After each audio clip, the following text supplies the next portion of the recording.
Here's a dumb idea. I'm going to do a full day of stuff at Comic-Con. What better day to break in those new shoes? Were they on sale?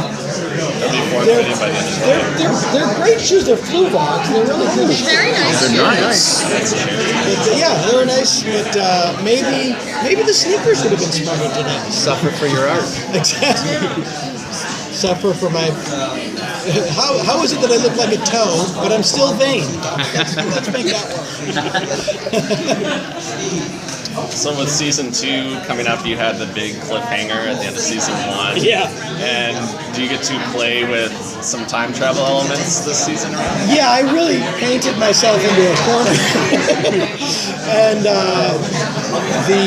so yes, the first episode is a 2-parter episode that allows us to do a little bit of time traveling, and which is a favorite subject to think about and write about. I've always wanted to invent a machine that would let me go back in time. But my theory is that if I ever do, I will have already come back to brag about it. But yeah, Evie does not... maybe she gets burned at the stake, maybe she doesn't, maybe she's rescued, maybe both. Time is an interesting conundrum. But we do manage to extricate Evie from that situation. But then the arc of the season for season 2 of Stan is he realizes that if he can find a way to go back in time to the 1600s, could he figure out a way to go back just a year and rescue his wife and intercede so his wife doesn't die? But then he changes everything about the world that he knows, and he wouldn't know Evie, so he keeps it a secret. And like all, what happens usually, good ideas gone wrong. There's one of my favorite things to write about is the law of unintended consequences. And every time you think you've got something figured out, there's always a side thing that you weren't planning on that happens. And that's really the arc of the second season emotionally. And then we have just a lot of great explosions and goo and monsters and the whole reason we do it. But you got to hang that stuff on something that is relevant and sincere, or it doesn't play. You need the counterweight. So what have been some of your inspirations for the show? You guys are like one of the more fun horror shows out there right now. Thank you for what saying kind of that. inspires you a little? Well, I'm a comedy writer and I'm a comedian, but I grew up loving horror movies. I used to say they're my football. That's what I'm into. And Stan Against Evil is really influenced the most by the stuff that I was taking in as a kid, and that's like the show Dark Shadows, the show Kolchak the Night Stalker, a lot of these sort of 70s era stuff, and there's a real night gallery. There's a very 70s vibe to the show. And then, later on, as I got older, then other things like, there's a lot of Buffy, there's a lot of Hellraiser, there's things that I sort of was into as I got older. There's a lot of Twin Peaks in Stan Against Evil.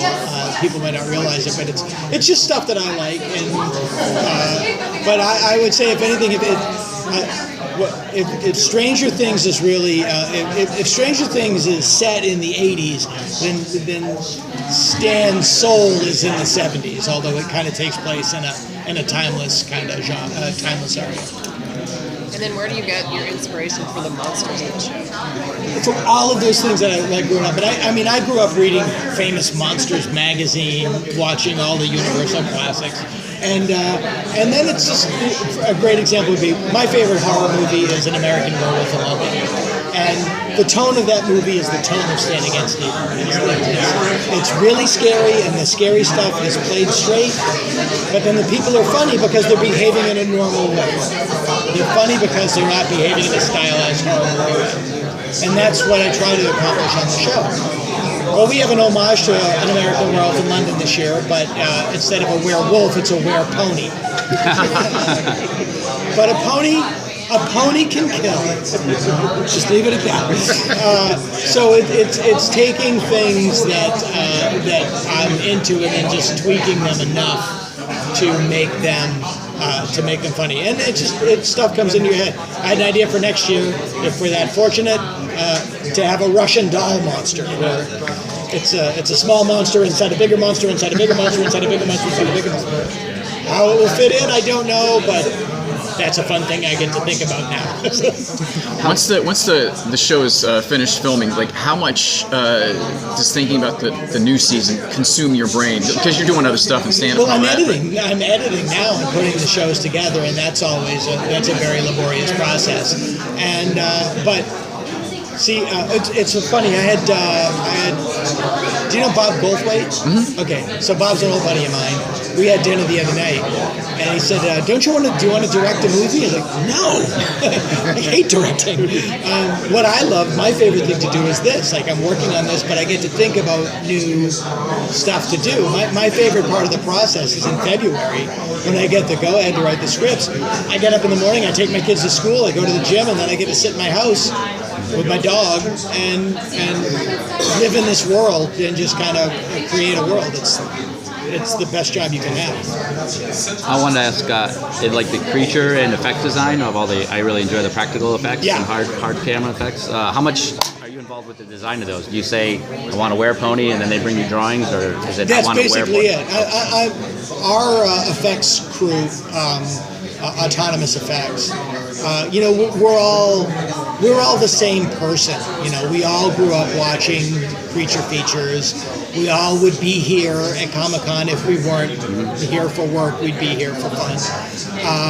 We go to Monster Palooza. We're all the same guys. So I can say we all want to, the reason the monsters are practical is that's the fun part, is making a monster, And we can get really obscure. I can be like, it should have an It Conquered the World kind of feel to it, and they know what I'm talking about. And I think that the reason the show works is because the effects are, by and large, practical with digital cleanup. Because your eye will tell you, your eye always knows, with very few exceptions. Mm-hmm. You always know. And for comedy to work, comedy and horror have to coexist. Laughing and screaming are cousins. They're both involuntary reflexes that release tension. And you have to be very careful, because if I have a great digital creature, but in your mind, in your guts that it's digital, you can't be funny with it, because now you're out of reality, and comedy works in reality. So to me, all the air goes out of the balloon. The reason The American Werewolf in London works, the reason John Carpenter's The Thing still works, is because all that stuff is really there, and your eye doesn't allow it. Yeah. Which is not to say War for the Planet of the Apes didn't knock my socks off, because it did. It's, to me, I like having the goo cannon. I like blowing stuff up. That's why you have a show. Yeah. So, since we've been talking about monsters, what is your favorite for the show and just in general, monsters? Well, when I was a kid growing up, I wanted to be the Wolfman. It was like, a guy with a lot of guilt. Yeah, I could relate to that. Irish Catholic. That made perfect sense. And then, so the Wolfman was sort of like my alter ego when I was a kid. And I loved An American Werewolf in London. As I said, I finally got around to doing an homage to it this year. I try to stay away from zombies, because that's been done really well. You might not need more. I think that's covered. I love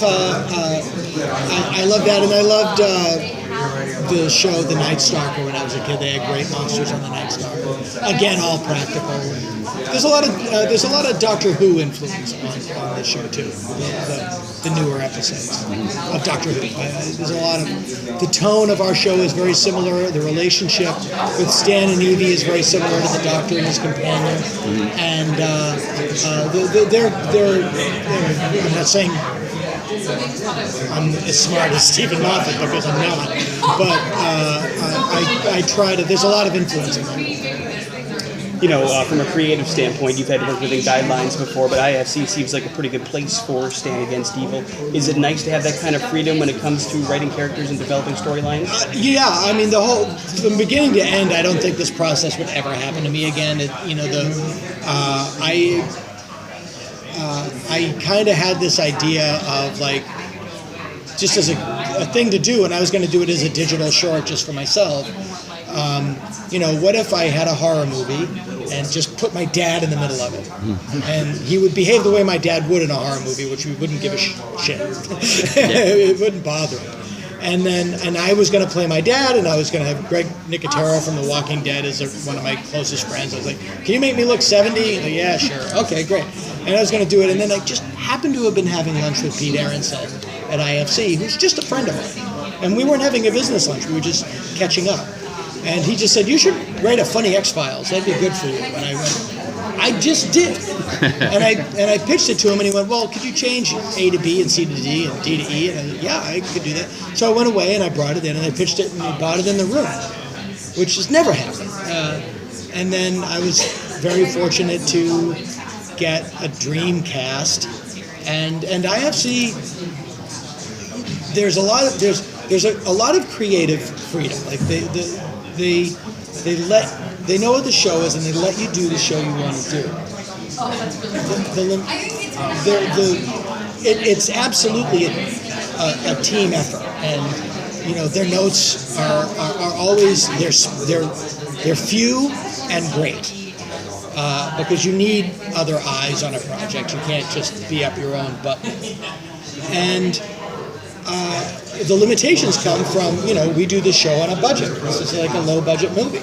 And the limitations of having to do it on a budget, I think 9 out of 10 always make the show better. I think that Evil Dead 2 I like more than Army of Darkness. Army of Darkness had a much bigger budget. I like Evil Dead 2 better. I like, more is, you don't need a ton of money to make people laugh, and you don't need a ton of money to scare people. You can tell a big story on a small canvas, and that's what we try to do. We had things. We have an episode this year with an evil baby. Yes.